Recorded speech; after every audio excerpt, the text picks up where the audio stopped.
جب مجھے سازش کے تحت 9 اپریل کو جب میں پرائم منسٹر ہاؤس سے نکلا اپنی ڈائری پکڑ کے، تو میرے مخالفین سب کا جنہوں نے سازش کی ان کا خیال تھا کہ اب مٹھائیاں بنٹے گی اور ساری دنیا اس کو برا بھلا کہے گی۔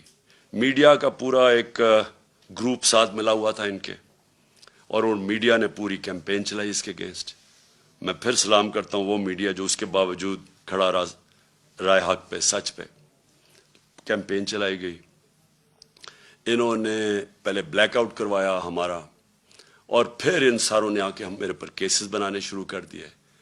ہمیں جو 25 ہم جب ایک پرامن احتجاج کر رہے تھے کہ بیرونی سازش کے تحت ان کو بٹھایا ہے، وہ لوگ 60% کیبنٹ ضمانت پہ۔ شہباز شریف اور اس کا بیٹے کو سزا ہونے لگی تھی FIA کیس میں۔ کبھی کوئی تصور کر سکتا ہے کہ الیکشن کمیشن اجازت دے دے ان لوگوں کو الیکشن لڑنے کی؟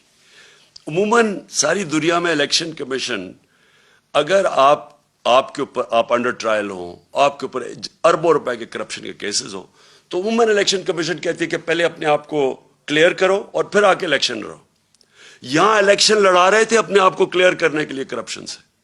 یہ کبھی دنیا میں ایسے نہیں ہوا کہ آپ پہلے الیکشن لڑیں، آپ اقتدار میں، اور پھر اپنے کیسز ختم کر دیں، یعنی خود ہی ملزم ہی قاضی بن جائے۔ یہ الیکشن کمیشن نے اجازت دی تھی ان کو۔ یہ لوگ آ کے اوپر بیٹھے۔ 25 مئی کو میں کبھی نہیں بھولوں گا، قوم نکلی، ساری قوم نکلی ان کے خلاف، جو انہوں نے یہ ہمارے ملک سے ظلم کیا۔ اور انہوں نے ان لوگوں کے اوپر جس طرح کا تشدد کیا، وہ پولیس والوں نے جو کیا پنجاب کے اندر، اور ایک پولیس والا مجھے یاد ہے، انہوں نے جو کیا پنجاب میں، یہ جو رانا ثناء اللہ اور شہباز شریف نے یہ جو جہاں ظلم کیا اسلام آباد میں، اور ان کو شرم نہیں آئی کہ وہاں فیملیز نظر آ رہی ہیں اور ان کے اوپر یہ ٹیئر گیسنگ کر رہے ہیں، اور صرف اس لیے ڈر لگے، خوف پھیلانے کے لیے کہ ہم ان کو اتنا خوف پھیلائیں گے کہ یہ چپ کر کے بیٹھ جائیں گے، کیونکہ یہ بھیڑ بکری ہیں۔ یہ آپ کو انسان نہیں سمجھتے، یہ قوم کو بھیڑ بکریاں سمجھتی ہیں کہ جو مرضی آ کے فیتے کاٹ لو اور شہباز شریف ادھر بھاگ جائے تو سمجھے کہ جی لوگ بیوقوف مان جائیں گے۔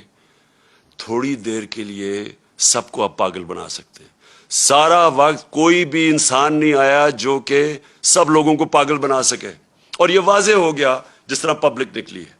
انہوں نے ڈرانے کی کوشش کی، لوگوں نے اپنی جو خوف کا جو بت ہے اس کو توڑ دیا، پبلک نکلا ہی باہر، اور پبلک نے ہر چیز، انہوں نے ووٹس پھینکی ہوئی تھی لوگوں کو، فیملی تو ایک فیملی کا ادھر ووٹ ہے دوسرا کا وہاں باہر، یعنی جو انہوں نے یہ الیکشن کمیشن نے حرکت کرنی تھی سب کر دی۔ اس کے باوجود عوام نے ان کو شکست دی۔ اور میں وہ جو 25 مئی کو جو قوم کھڑی ہوئی ہے اس دن، اور جو انہوں نے برداشت کیا اور اس کے بعد بار بار نکلتی رہی ہے، کبھی اتنے بڑے جلسے نہیں ہوئے، اس سے یہ ثابت ہو گیا جو میں آج شروع کی تھی اپنی تقریر، کہ میں اس لیے آج بڑا خوش ہوں کہ میری قوم آج قوم بننے جا رہی ہے۔ لوگ جاگ چکے ہیں، شعور آ گیا، بیداری ہے لوگوں کے اندر۔ اب آپ جو مرضی کر لیں، یہ جو بوتل سے جن نکلا ہے نا شعور کا، اس کو آپ واپس نہیں ڈال سکتے۔ جو بھی کوشش کرے گا اب کہ پبلک کے مینڈیٹ کو چوری کرے، کوئی بھی سمجھتا ہے کہ بند کمرے میں فیصلہ کر لیں گے ملک کے مستقبل کا، اب یہ کسی غلط فہمی میں نہ رہے۔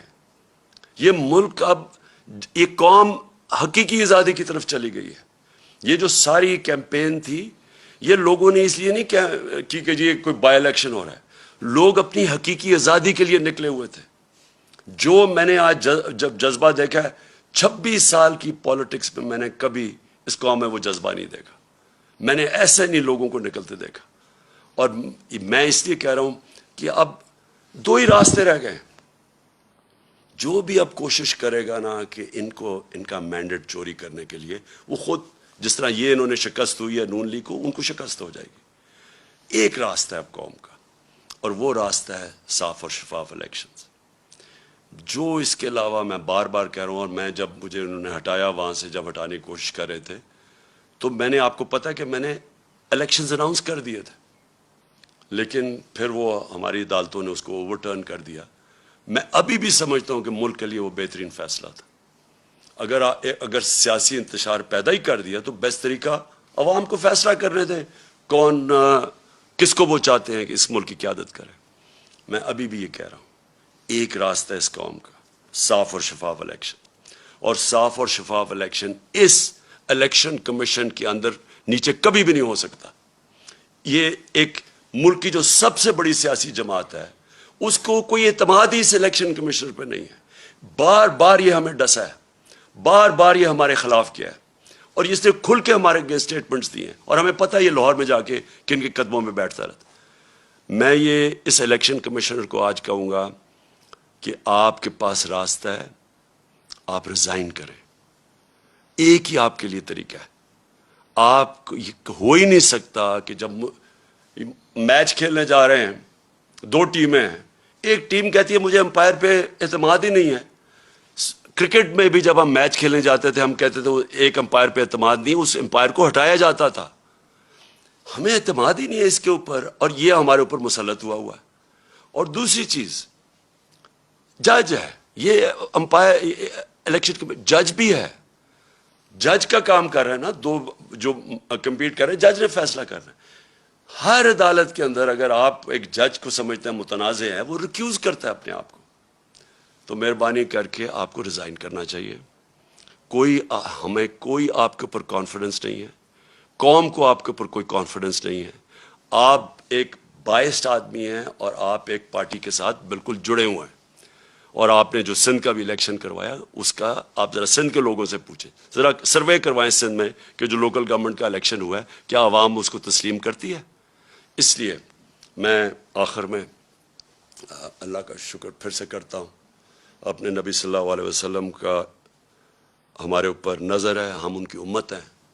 میں اپنی عوام کا، خاص طور پہ پھر سے اپنے نوجوانوں کا، اپنی خواتین کا، ان کا سب میں شکر ادا کرتا ہوں، شکریہ ادا کرتا ہوں جس طرح وہ جس تعداد میں نکلے.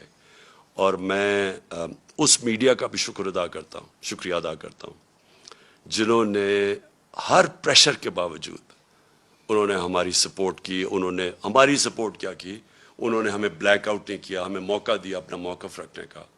اور مجھے پتہ ہے کہ کس طرح کے پریشرز تھے. اب پاکستان کو آگے بڑھنا چاہیے.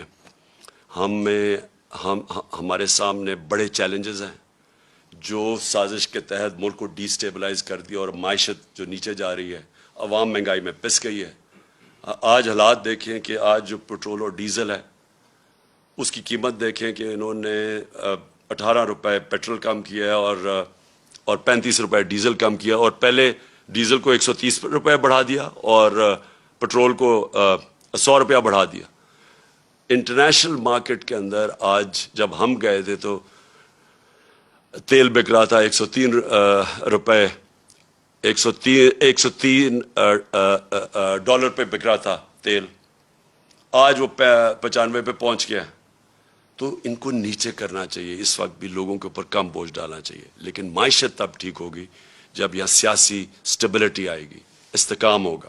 اور اس لیے میں آج ساری اپنی قوم کو اپیل کرتا ہوں کہ ہم سب کو اب ایک ہی طرف دیکھنا چاہیے کہ کیسے ہم اس ملک میں صاف اور شفاف الیکشن کروا کے اس ملک کو اب اٹھا سکتے ہیں، ڈیولپمنٹ کی طرف لے سکتے ہیں.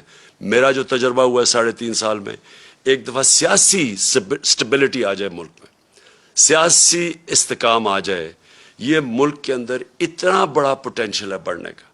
اور سب سے بڑا آخر میں کہہ بھی دوں جو پوٹینشیل ہے، دیکھیں ہماری ایکسپورٹس بڑھنے میں ہمارا سب سے مسئلہ کیا ہے کہ ہمارے ڈالر کم ہو جاتے ہیں. ہم بڑھنے لگتے ہیں اکانومی، کیونکہ ہم نے کبھی ایکسپورٹس پہ توجہ نہیں دی، ڈالر کم ہونے شروع ہو جاتے ہیں.